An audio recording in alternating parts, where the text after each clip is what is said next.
All right, guys, welcome to another episode of Coffee is for Close. A little bit of a rearrange today. Yeah. So hashtag sideways. wait for the multicam setup to come. All right. What we're going to talk about today is how to not get hired as a sales professional. And what not to do in interviews or in emails, Facebook Messenger conversations that immediately make us go, see you later. Please don't apply. Exactly. So make sure you like, subscribe, notification bell, all that kind of good stuff, and we'll see you on the other side. If you listen to this podcast, you will make your first $1 million within 3 years. I'm going to repeat that. You will make $1 million within 3 years of the first episode you listen to. We don't want pikers. We're not here to save the manatees. We're here to make podcasts. You really want this. You listen and review. Put that coffee down. So you actually deal with most of the hires? Yes and no. Like, You used to anyway. yeah, I mean, I did used to, and then we've pushed those tasks on elsewhere. But I get a lot of DMs just because I don't have appointment setters in my DMs, so I read a lot of them occasionally. And to those DMs, I usually just say, hey, fill out this link and go see this person, or say, hey, handball it across. But once I've had that conversation just to feel someone out, I'll either say, hey, fill this form in, or please don't. Yeah. Move forward with things. I don't feel like it'll be a good fit. And then from there, we have a pretty stringent process, which is group interview into a application, into group interview, into skills assessment, then into an official interview and placement into the organization. You have to jump through a lot of hoops to get into the position where we even consider you for a role. And whilst we're doing that hiring process, there may or may not even be roles available. We just want people in the system because they do open up really quickly. So if you message me and I say, yeah, we've got a spot available, by the time you actually finish your process, that's no longer there. But there's probably a new one on offer. So what are some of the key, because today we've gone over stuff in the past about the things and how to get, but what are some of the things that immediately, for you as someone who is, in a company, in a position where you hire lots of people. Yeah.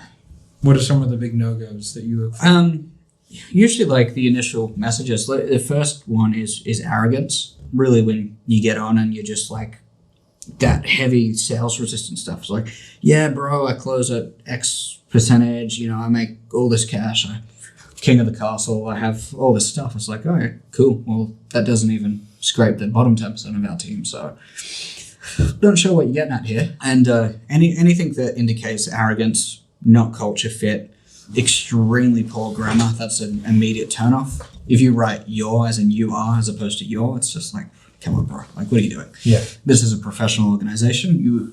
To get in, you want to at least have the perception that you can be professional. Yeah. And really, one of the biggest things is people not doing their research. So and it's not knowing anything about the company before they go and try and just go, hey, give me a job. Yeah. Those are probably the main turnoffs immediately. Just because we hire on culture, not so much on what your skill set is. Yeah. Because we don't really hire sales reps. We hire mostly setters and then transform them into sales reps over time. So unless you're someone that's, consistently closing at above 50% on a decent offer and has probably been bringing in a minimum of $15K a month commission consistently for the last 6 months, we're probably not hiring you for a sales role.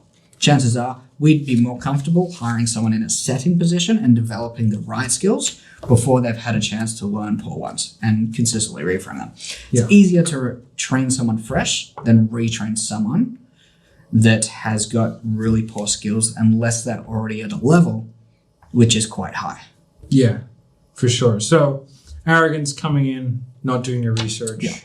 I think for me, one of the big ones is that I get hit on, but it's I'd love to, it's sort of like that. It's the conversation around I want to help you scale your business. It's no, you don't. It's no, you just want to get a bunch of comms. Yeah. So, which is fine. The two are not mutually exclusive, but it's just it's a very interesting, it sort of puts me on the back foot immediately. Yeah. You know what I mean? You're starting off the conversation, I'm being honest. Yeah, it's like, what are you going to provide? What are you talking about? It's like, what are you, business card? Like, it's the offer is very ambiguous as well. You know, it's like, are you a sales guy? Like, what do you want? Whereas if someone comes to me, like I have a couple of times a week, I had a guy come to me like, hey, I love the culture that you've managed to manifest within Sales Sniper, and if there are any opportunities to get in there, even starting at the bottom, I would love to discuss any opportunities that you have. I'm like, oh, yeah, dude, here's the process. Go for it. I had one guy, man. Okay. Dude even listens to the podcast, I'm pretty sure. So take this feedback. I had a sales call with him a long time ago about Inner Circle. Yeah. And he just didn't have the cash, which was cool. Yeah. I think I sold him into like something or other. And then he like emails me out of the blue and says, hey, we talked a while ago. I'd love to chat about, I've got the bug to make $1 million or something, right? You guys seem to be the only guys who are doing big things in the sales game. I was like, well, that's not true, but anyway, thank you. Yeah. Like, let's have a chat about me selling for you. If you're just gonna hop on the phone and try and sell me something, don't bother. Right? This is what he said. Don't bother replying. Like, don't bother. I just want to get in there and do some sales. I said, hey man, like, if you want to apply, here's the link. And he goes, I don't do that. And I was like, don't do what? He was like, he goes like, oh, I don't do online forms. This is what he said. And I said, then you don't do job interview. I was like, you're not special. Who do you think you are? Like, that's our process. I said, if you want to go through it, great. If you don't, what do I give a That's exactly what I said to him. What do I give a And then never anything back. It's like so strange. Yeah, we had another guy that hit up the business page, and I gave him, well, yeah, all you got to do is put this application in, and if it looks good, we'll let you book into a group interview. If you seem good in that group interview, you'll proceed to do some skills testing to see where we're at. It's just a process everyone has to follow. Yeah. Like, no one's special. What's funny about this guy is he goes, yeah, no, sure thing. I've got a interview next week. If it doesn't work out, I'll have a look at the application form. I was like, well, why did you message me? Yeah. I was like, well, I think, yeah, thank you. No worries. I'll just be contingency plan. I go, hey, based on that, man, maybe we're probably not a good fit for each other. Yeah. He goes, oh, you don't know what you're missing out on. I've been doing this. Like, I used to sell my own high ticket offer, and I'm okay with that. And I was making $10K a month selling my own offer. I was like, whoa, so not even taking comms, right? Because it's your own offer. You were making $10K a month. That just means you are either really bad at it or run a poor business, right? I'm like, geez. I'm like, sorry, man. Like, maybe we can't match your level of ambitions, because he wanted to get back to 10K a month. Yeah. I'm like, I don't know if we can match that. Yeah, it's just weird. It's not like the level of arrogance that some people come in with when they're asking for a job, and it's like, if you're a sales guy, like, you should be able to sell yourself. If you can't pretty much immediately hook me, like, what's the point? And also, I ignore pretty much everyone who asks me for a job. Yeah. On purpose. Yeah. It's like, let's see how you follow up. Yeah. So, like, if you don't follow up, I had one guy, like, every now and then I'll go through and I'll do a cull, and I'll be like, hey, don't ever ask us for a job. Like, I ignored you on purpose. Yeah. Like, you didn't follow up at all. Yeah. So therefore, you are not a good sales guy. Like, and I'll do it, and then every now and then people have excuses, and I'll be like, you're a sales guy, man. If you can't sell yourself, like, what are the chances that you can sell a product? How do you have conviction? If you can't even follow up with the guy that you want a job from, like, you'll get eaten alive here, buddy. I hate to say it. Yeah, man. Like, it just seems really stupid. So, like, not following up, I think is a big one, because I think most people will throw in something like that when they're interviewing salespeople, some sort of thing that they have to prove their sales ability. Yeah. Right? Yeah. Whether it's a role play. I can't remember what company it is. It might be Traffic and Funnels, but I could totally be wrong. Is where they make you, I think it might be, no, it's not them, it's someone else. I just can't remember. But they make you do the whole sales process in 8 minutes. You mean so they give you like, or like speed run? They make you try and sell them in 8 minutes. It's tough. Right? So like they give you a script, they give you like an onboarding package. You have to do it, and then everyone has to do it. They have to go through in 8 minutes, and they have to sell you in 8 minutes. And if you can't do it, then you don't get to go to the next one. It's a pretty good idea. It is a pretty good idea. Because it will show you like how much of an understanding someone has about the sales process and what they can cut out and what they need to keep. Oh, it will totally going to freak them out, give them an anxiety attack, and they bomb it. Yeah, and they could be the greatest ever. Yeah. Well, they should Probably not. Right. No. Yeah. If they're really good, they won't be anxious. They'll just go, oh, okay. Like there's, and you'd be like, well, there's 2 or 3 ways that I can do this. Okay. Like, all right, I'll do it this way. And even if you get half the process, like down pat and right, like you're shown. Promise. It's just a way to like put people under pressure so they can show you what they're made of. Yeah. You know? Yeah, balls to the wall. Yeah. Right. It's the same reason why we have like the intentional braking period. So like for those of you who don't know, people that were kind of new or on the fence about, or people who were not sure good culture fits, we put them in Will jail. Yeah. They go to Mr. Will Hinkson. Yeah. And they get put into his prison. And they either come out the other side a much better and stronger sales rep, or they give up by day 3 and they are never seen from again. This used to be my favourite thing. When I was training people at the Melbourne Storm, I used to take on all the younger kids. It was my job to like test them mentally. Yeah, right. To see, let's say if they did progress through the years and end up a player. If it's a grand final, you up by 1 point, it's 2 minutes left in the game. Like, are you going to have like the mental ability to actually do what you're meant to do and not up so that you lose and let the whole team down? Yeah. And there was a lot of crazy that we did to those kids. You would be able to figure out really quickly who has the ability mentally to actually cope with stuff. So that's a really good way to do it. It's what we just do. try and break people. Yeah, see where the breaking point is. Yeah, I think like a lot of people, especially like they want like I think you can tell very quickly in a recruitment process. Yeah. Like if somebody wants to be like that stereotypical inbound closer, like loser type guy who's like, just feed me warm leads. Like it's the people that are really successful within our organization are the people who have come for the culture. Yeah. And they know that like they could get paid more elsewhere per sale elsewhere. They probably won't put themselves in a position where they'll be able to have the opportunity to make as much money as here because the offers that we have, some of the offers that we have, like the offer that we're onboarding at the moment, the top price is $4 million. Like it's between 2 to 4 million per deal. Well, but so like, not many other places. We have other ones that are, Thales TC, he's sold 4 or 5 mid-high 6-figure deals. He's got a $650,000 deal on the cards at the moment. Yeah, he's had some big ones. So he could get paid more per sale elsewhere potentially, like from a percentage standpoint. But the offers that we attract are quite high yield. It's hard to get them consistently, and even if we found those offers, for them to be around in 12 months is not likely. Yeah, so it's our constant rotation, and the fact that we probably, I don't know, I would say we probably have serious chats with 3 a week. Yeah, well, I mean, we're also hedged in terms of client accounts. We've always got people that are ready to come on board if shit does hit the fan. We've always got a lot of people. So, the reality is, like, as a sales guy, if you're, onboarding yourself onto a new account, like, I would say only 1 out of every 3 accounts will work out. Yep. Yeah. So, like, you're always better off having 2. That's just a better way of doing things. Particularly if it's a high percentage that they're offering you. Yeah. So always better off having 2. And you need to have like a strategy to be able to sell yourself. Like you need to be able to set yourself above the pack and not come in arrogant and come in like, and never ever point to the fence. If a sales guy comes to me, right, and is like, I'll close at 60%, my only response would be, what are you going to do if you don't? Yeah. Prove it. Well, it's not even prove it. It's all right, cool, man. Like, let's say you close at 40. What are you going to give me? Yeah. Because I'm coming in, I'm going to set that as your KPI. Yeah. So if you close at 40, will you take half the comms?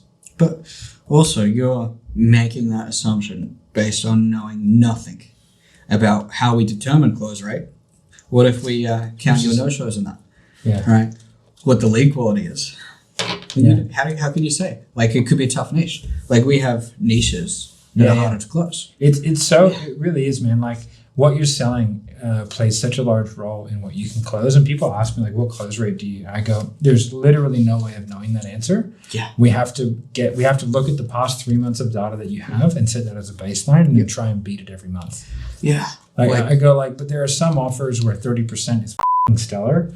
There are some offers where like 60% is like standard. Yeah. Well, I mean, we promote guys closing at 30% on some accounts, and we fire guys closing at 30% on others. Like at 7th level, I think, I haven't looked at it for like a couple of weeks, but I think we close at 43%. Yeah, which is, that Right. seems down from No, 3 4 months that's ago. of all calls that turn up, right? Yeah. So like, it's pretty good. Considering we're very liberal with who we put through to a sales call because we like to pipeline people. So 43% is good. I'm super happy with that. It's a very scalable entity. But some of our accounts, like our lowest account is probably closing at probably like 20. Yeah, I'd say 20. Maybe like high teens, 20, something like that. But it's a biz op offer, super high volume. Teething issues. You know what I mean? It's just like, it's never going to be anything too much higher than that, I don't think. You know what I mean? Because the average for that industry is around 7 to 8. So like we're tracking it, 3 times better than the average within that same niche. So, it's sort of a difficult thing. And I think that's why those kind of metrics are they're something that you track, but not something that you really hang your hat on. Yeah, but and then you can have savages. Like you could have an account that closes at 60%. Like for example, TC on one of our accounts is closing at like 90%. Yeah, which is everybody insane. else is closing at like 30. Right, so it's like... Can you really gauge off one person? Or do you exclude him? Yeah, so the account overall is closing at like 40, but not really. Yeah. Like... It's just like... It kind of drags the number up a bit. That account is closing at 30. There's one guy closing at 90 who we exclude because it's not fair. Exactly, right? He's just too good. And we collect around $200,000 a week for that account. Yeah, but back on to like hiring the guys that are going to be the culture fit. Like we had one guy the other week who turned down a $300,000 base wage plus comp. We've had 2 guys. So one guy turned down $40,000 a month retainer, which is insane, right? And another guy just turned down a $410,000 a year salary because like the culture. So, I think like we look at people as investments. Yeah, you know what I mean? Heavily, and we invest in them. Yeah, and so like I want people who are there for the vision, not there for the money. Like it's super obvious when someone kind of looks at us as a place that you can just come in and make money. Yeah, it's very obvious, and it never works out. Like we usually just don't bring them on because we do have kind of a board of studies, and we do have a way that we bring people on. Yeah, and since we've not been directly involved in that hiring process, we've actually we've had some of the guys hire people, and then they've come through into onboarding. We've looked at the names and gone, I know that guy. Cut. Yeah, he will be a cancer in 6 months. Yeah, and it really is. It's like there's not a good culture fit there. But so I think but you need to have an understanding of the culture of the business that you're going to come into. Absolutely. And when you come in, it's like I want to be a part of the culture. Like so that's what's really going to set you apart. Because like if you just come in like I'll come in and smash sales, bro. It's like how can I add? I want to add value. I want to be a part of the culture. I want to be here long term. I'd love to know if you guys have any like management career pathways, stuff like that. Like, how are you going to know? Because like the hiring of employees, it's such a draining task on the business. Yeah. And like, there's so much onboarding needs to go on. Like, what you need to realize is that like, at least at this level, it's not free. Like, first of all, if you're coming in, like, there's not a no risk proposition where you're like, oh, just give me leads and I'll close them, like just commission only. Like it's no risk. It's like, well, first of all, we're going to pay for all the infrastructure. I have a guy that has to onboard you. You have to learn the offers. You have to do this. Like we have to put $10,000 worth of administrative time and effort and people every time we onboard somebody. Yeah. So it's like there is a burden on our side. So it's like you need to be super proactive. I think like, hey, what can I do? Everything that you're sent, get it done immediately. If you don't get it done immediately, I'll just see you later. Yeah. If you have to ask questions, like the easiest way to get out is ask stupid questions. Like find an answer. You didn't even try. Like the amount of times that like when we were running that internship, I would boot people out of internship because like they would just ask dumb questions. And it wasn't that the question was dumb.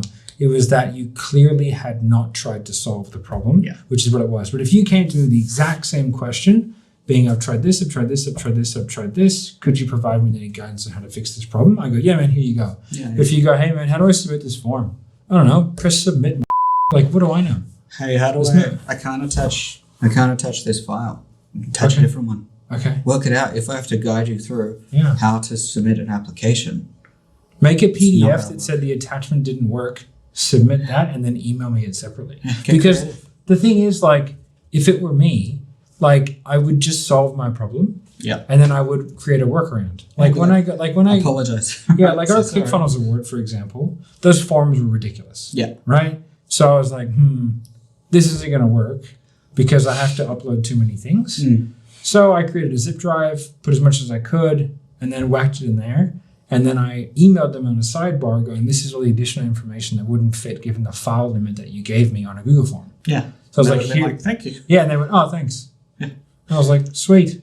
And then I gave them a G drive as well with all of it in one G drive. And I was like, in case you want it, like, here's just everything instead of opening all the files. Yeah, save us going back and forth through emails. Yeah, and so, like, I was just like, yeah, let's solve the problem. So, like, I had a lot of people go, hey, man, I don't have a sales call. It's like, okay, do a role play. Like, say, all right, I don't have a sales call. Yeah, I'm new. I don't have a sales call. Okay. It's funny how people, like, would do that because they're afraid of not getting in. And it's like, no wonder you've never had experience. Yeah. Make a mistake aggressively. Yeah. But you know what I mean? So yeah, that's the big one. Like a lack of initiative is like, if someone, I used to tell people, I go, I'm sure you'll figure it out. And they go, I don't know how to. I go, and I used to write back, if I have to tell you how to submit something or how to solve a basic problem like this, maybe you're not right for sales. Oh, how are you ever going to make a sale? Yeah.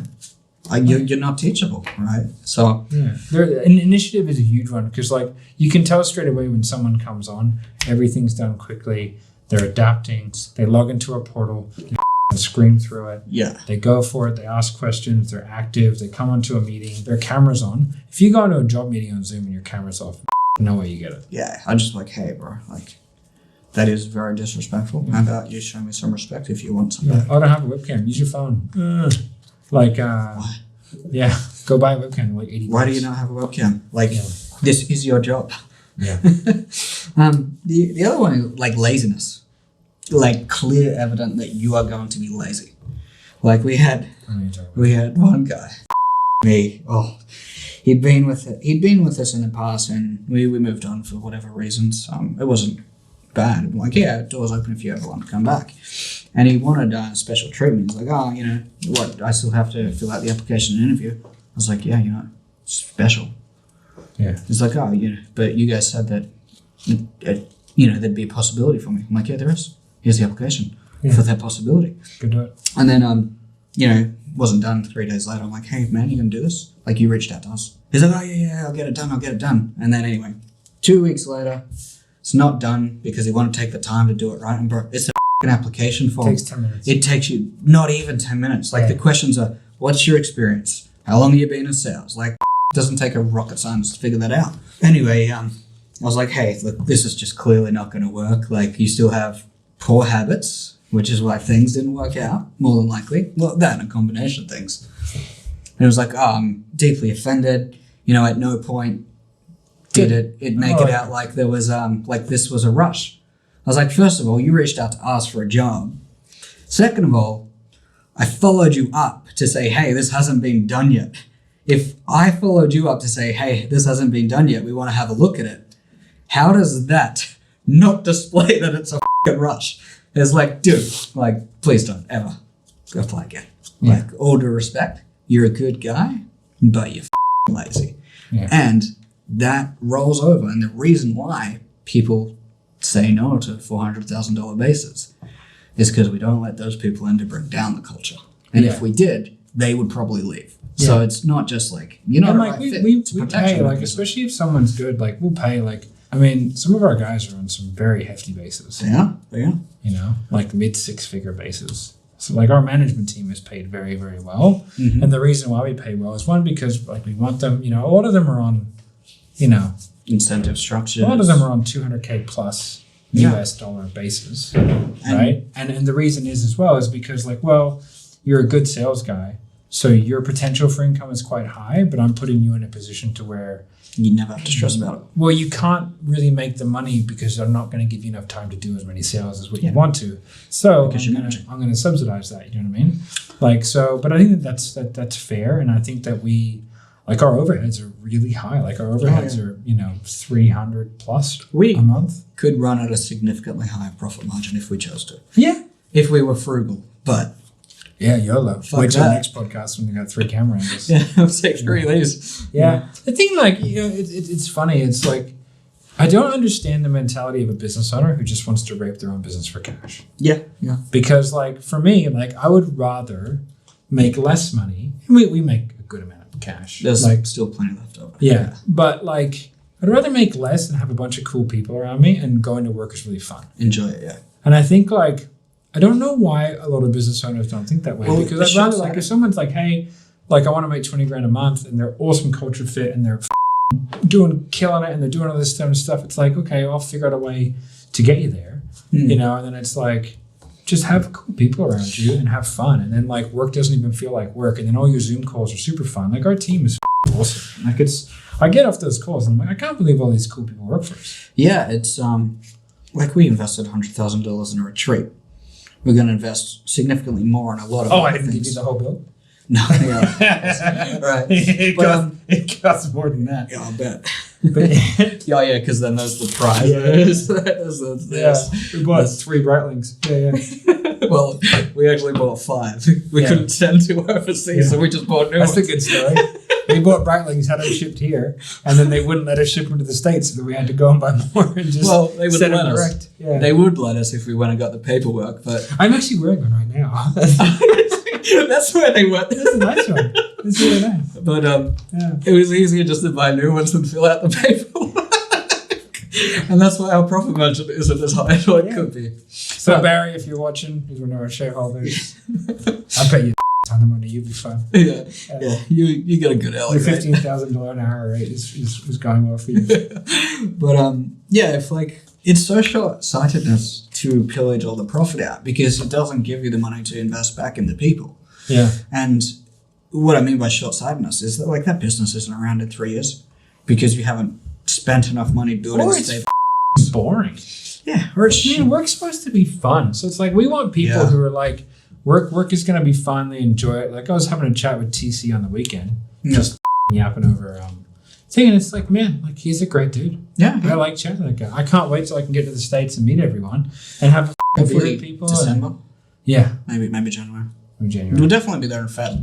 Be there in Feb. But yeah, like, you know, get to meet everyone and hang out with people because like these are people that we generally have a good time with. And I think like one of, if not the most important metrics for us as a business is like, would we have a beer with that person? And if the answer is no, then like, what is the point of having them? Even if they are a great sales guy, because like, it's just, like, there's one sales guy who's a great sales guy who's asked to work for us a few times and we said no every time. Yeah, you know what I'm talking about? I could picture 3. Yeah. And we're just like, that dude would make us a ton of money, but he's a douchebag. Yeah. And that just doesn't, it's just not going to be fun in the long term. And they're going to kind It's of not fun for other off. people. Yeah. Yeah. And it's just like, okay, like I guess you could segregate them and have them on a special deal, but it's like, that kind of seems like a whole thing. A lot of effort. Yeah. And it's like, let's just hire cool But people. like, why would I want to give that opportunity when I could give it to someone that I enjoy, that deserves it? All right. Yeah. So, and like the other thing is, the best way to attract talent is to be seen as the place where everyone wants to go because of all the cool that happens in the I got a message from a top sales guy at one of the top coaching companies saying like, I am tethered to here right now for this reason. The moment I am not, I would like to be considered for an opportunity because you guys are the best of the best. Yeah. We get that a lot. These guys were considered the best about a year ago. So Whoa. I think we've probably got half their staff that have reached out for jobs. mate, That's a sinking ship. Oh, that's another story. Yeah, 2 of them actually last week. I've got a couple in the roll call. Yeah. So it's super interesting. It's fun times. But yeah, like I think that's got to be the overarching thing for us. So if you're out there looking for a job, whether it's with us or whether it's with somebody else, here is the synopsis. First of all, don't be a dickhead. Don't come in thinking that you're all arrogant and cool, because like at the end of the day, you need to understand there's an inherent and associated risk with bringing you on as a potential closer or employee, right? There's a risk. And if you think you're good, when you get in this environment, you will find out very quickly that our guys are so much better. Yeah. Or maybe they are super good. But like maybe you have a reason to be arrogant. Yeah. Oh, like there's one guy, Tyshawn. If you're watching, shout out Tyshawn. I've tried to hire that guy 10 times. Yeah, he keeps saying please. no. He keeps saying no. Anyway, What's it gonna take? You want a signing bonus? We can talk. I've offered signing bonuses to a few people. Yeah, and it worked a few times. Yeah, they've worked. I'll give you $10,000. Okay. Reminds me, let's go get $1 million loan and just pillage. Yeah, we thought about that. We thought about that. Just so you know, we thought about getting $1 million line of equity and then just stealing every single top sales guy in the industry. Yep. Anyway, but yeah, so do that. Come in, have an understanding of the business. I think is really, really important. If you come in with no understanding, knowledge, background, if you haven't consumed the content going through, and then make sure that you're aggressive but not annoying with your follow up, because chances are you're being tested. And make sure that you get everything done quickly. Make sure that you're on top of the ball and just present yourself as a person in which is easy to work with. And one last thing that I just realized, over enthusiasm. It's like, shut the up. You're not that excited to work for us. Stop sending me 20 videos and voicemails. I'm just going to say, hey, you're a pain in my ass. You're wasting my time. I feel obliged to have to respond to you because of the level. Yeah. I don't have time to. Let's just... Best example, Luke, who works for us, right? Yeah.